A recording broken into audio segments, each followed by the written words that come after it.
কুয়াকাটায় যাওয়ার পর মানুষ যে জায়গাটিতে একদম সবাই যায় সেটি হলো রাখাইনপল্লীতে।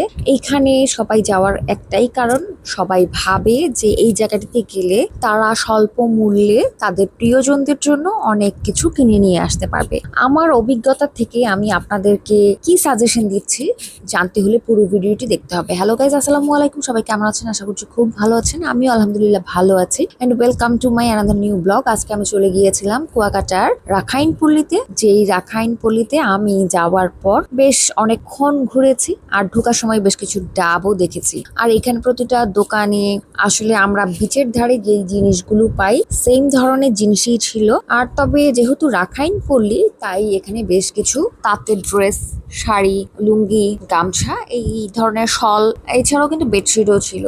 তো প্রতিটা দোকানেই বেশ প্রচুর পরিমাণ ভিড় ছিল, মানুষ প্রচুর পরিমাণ কেনাকাটা করছে। আর আমিও ঘুরে ঘুরে দেখতে লাগছিলাম যে প্রতিটা জিনিসের কেমন দাম, কেনা যায় কিনা। যেটাই দেখছি আমার মনে হচ্ছিল একটু প্রাইস বেশি, একটু প্রাইস বেশি, আর একটু দেখি, আর একটু দেখি। এরকম করতে করতে আসলে তাদের পুরোটা রাখাইনপল্লী ঘুরে নিলাম। আর আমার আসলে সবটা ঘোরার পর আমার কাছে দাম আসলেই একটু বেশি লেগেছে বাহিরের তুলনায়। আমি বলবো যে যদি আপনারা এখান থেকে কিনতে চান, খুব একটা আসলে কিছু না কেনাই ভালো, কারণ এখানে আসলে তাদের দামটা একটু বেশি এক্সেস রাখে তারা। যেই জিনিসটা আপনি বাহিরেও পাবেন, তাহলে এখান থেকে নেওয়ার কি দরকার? কারণ হচ্ছে এখানে দাম বেশি রাখে। আমি আসলে নিজেও এটা খুব প্রমাণ পেয়েছি। আমি এখান থেকে যেই জিনিসগুলো গিফটের জন্য কিনেছি কিংবা নিজের ইউজের জন্য একটা স্মৃতি রাখার জন্য কিনেছি, পরে সেম জিনিসটাই আমি বাইরে গিয়ে দেখেছি যার অর্ধেকের চেয়ে কম দাম ছিল বাহিরে। তো এইখান থেকেই হচ্ছে আমার একটা ব্যাড এক্সপিরিয়েন্স হয়েছে।